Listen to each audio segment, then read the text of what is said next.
Hey, and welcome to my channel about living in and moving to Denver, Colorado. This is a really fun one, secret spots around Denver that you wouldn't necessarily know unless you're local. Let's get into it.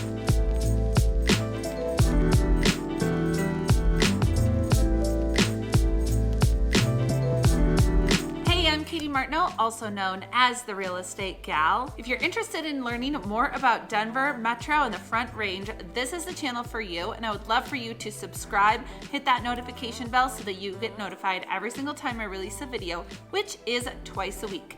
As mentioned, my tagline is Katie the Real Estate Gal. I am a licensed real estate agent in this state, so if you need help with buying, selling, or anything in between, I'm your gal. In the meantime, let's get into those fun hidden places that you can find around town.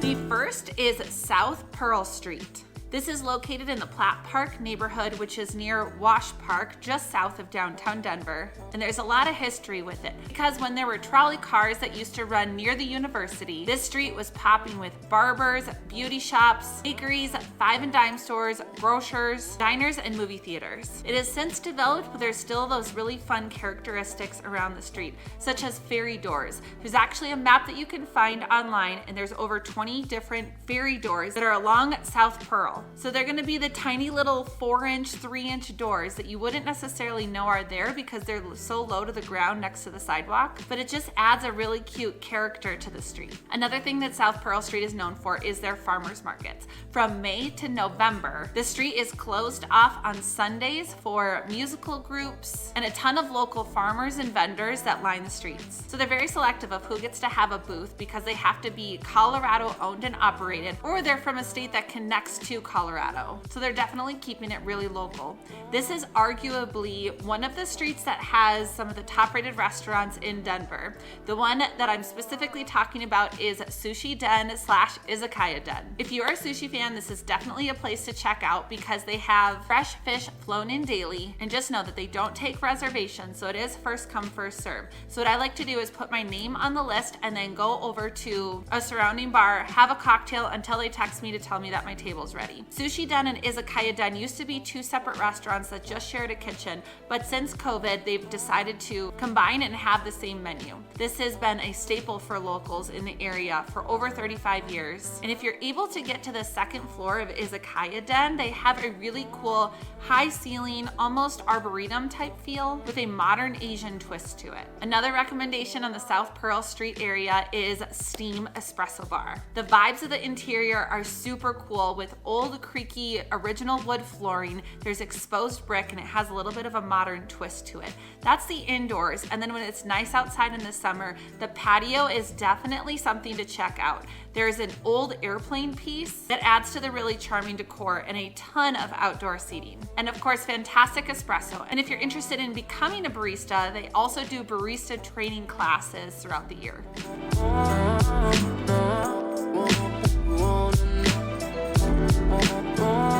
The second mentionable secret little street is South Gaylord Street. This is located in the Wash Park area and gets really poppin' during the summer with their festival series over Memorial Day weekend. They close off the street and they have carnival rides, vendors, music, food trucks, and of course you can always shop those local businesses. There's co-working space. One mentionable is Max's Grill and Grill. Since Colorado is a landlocked state, this is a really great spot to check out if you're looking for seafood. And they have some really good weekly specials. This is Wednesday is one of my favorite times to go because they have half off whiskey as well as wing specials. And this is the type of bar that you're gonna have regulars sitting at the bar that know the bartender, and they just hang out after work every day. So it's great if you just wanna get a drink after work or if you're going with your family. It's a great place to check out no matter the occasion. If you're a sports fan, I definitely recommend Reavers. Reavers has a ton of different screens and TVs throughout the bar. If you want to sit at the bar, that's great. If you want to go with a group of people, that's awesome too. They also have a patio that is open during the summer and can accommodate larger groups as well as just individuals. They're the type of place that have burgers, sandwiches, healthy bowls, smoked wings, and they've been open since 1970 1977 and are still rocking and rolling. One place to try if you're looking for breakfast style food is Devil's Food.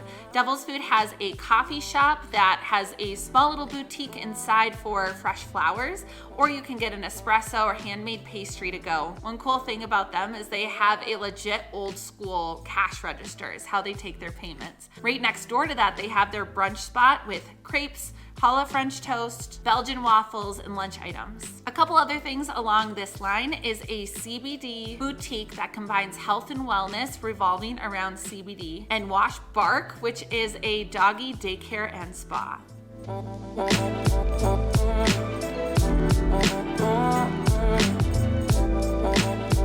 The third secret area is Tennyson Street. So Tennyson Street goes pretty far north as well as pretty far south, but the specific spot of Tennyson I'm talking about is between 38th and 44th. There's been a lot of new development along Tennyson Street. It's debatable if it's good or not because they are taking down some of those buildings that were built in 1900 to build some shiny new things, but there's still some locally owned and operated businesses that are thriving. One store is a used outdoor gear store, and they took an old movie theater and converted it into retail space. Some of the restaurants and bars to check out is Post Oak, which is a barbecue place. There's an Atomic Cowboy and Denver Biscuit Company location here. There's Berkeley Untapped, which is a really cool small bar with quality wine, whiskey, cocktails, and they donate a quarter of every single drink purchased to a nonprofit and charity. Another place to stop in if you love pizza is Hops and Pie.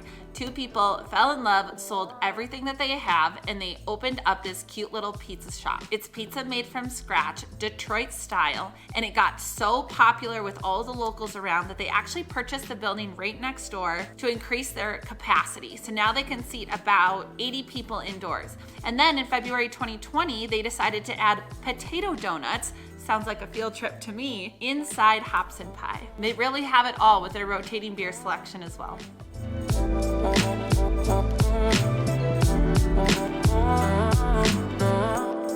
The fourth hidden spot, which is one of my favorites, is Dairy Block. Dairy Block is fairly new, and if you're walking by downtown, you might miss it completely because it's legitimately an alleyway. It's only for pedestrians. The coolest thing about it is there's string lights that are above that are all little milk jugs. They also have a giant mural or sculpture, if you will, of milk being poured into a glass and it's splashing out. There are local musicians that will play in this little alley. You can play beanbag toss, bring your drinks out or food, and then sometimes they'll have vendors that are selling their handmade crafts. Right next to Dairy Block is Milk Market, which is one of the collective eateries that I've mentioned in one of my other videos. And you can find things for anyone's taste. There's ice cream, a self-serve wine shop, a little meat market, there's tacos, charcuterie boards. You're really gonna satisfy everybody's palate there. And that's also connected to the Maven Hotel, which is a small little boutique hotel downtown. Across from the alley, there's Deviation Distilling, which specializes in gin cocktails and whiskey cocktails.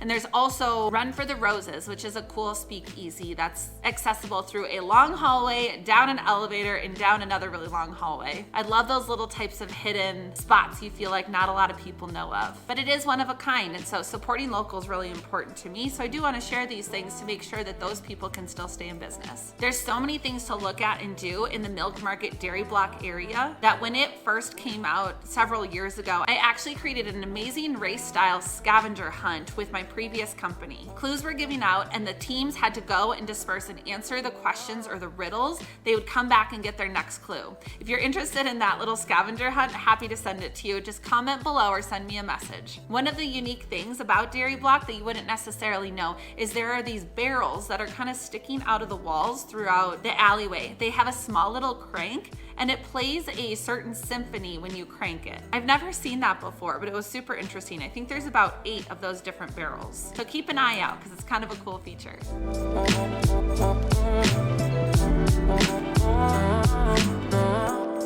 Last but not not least, we have Old Town Arvada. The historic roots intermingle with new and fresh ideas, and they're always looking to preserve, promote, and enhance the vibrancy of Old Town. Old Town Arvada is part of the First Friday Art Walk, but they do it a little bit differently, called an art drop. So what they do is they make it a little bit of a scavenger hunt for people to go out and find the art. In other areas such as Rhino and Santa Fe Art District, artists will open up their galleries. Sometimes we'll have wine and cheese, but you can check out their different styles of art and pieces of art, and some of it is for purchase. It's a great way to grow awareness of what's going on in the art community around Denver Metro. Old Town Arvada has really beautiful scenery with this really old water tower as well as mountains in the background. There's murals that are painted on the ground. You used to be able to drive down the center of the street, but they've blocked it off to accommodate more pedestrians. In getting there are parking lots and on-street parking, but there's also a light rail that runs right next to Old Town Arvada. It is listed on the National Register of Historic Places, and its roots date back to the discovery of gold. One mentionable that you have to go to while you're there is Rhinelander's Bakery. It's been around forever, and their selection is huge. Everything is homemade and can accommodate anybody's palate. Another mentionable is the Arvada Tavern, which is just a couple doors down. The inside has kind of a tiki vibe, which wasn't the style when it originally opened, but they do a really great job at their cocktails. They also have small bites, and if you're lucky and the speakeasy is open, you actually go through a phone booth and up the stairs to a speakeasy that's upstairs. In the wintertime, that's definitely a place to check out because they turn it into a Santa's workshop kind of vibes with really fun glassware and holiday themed cocktails.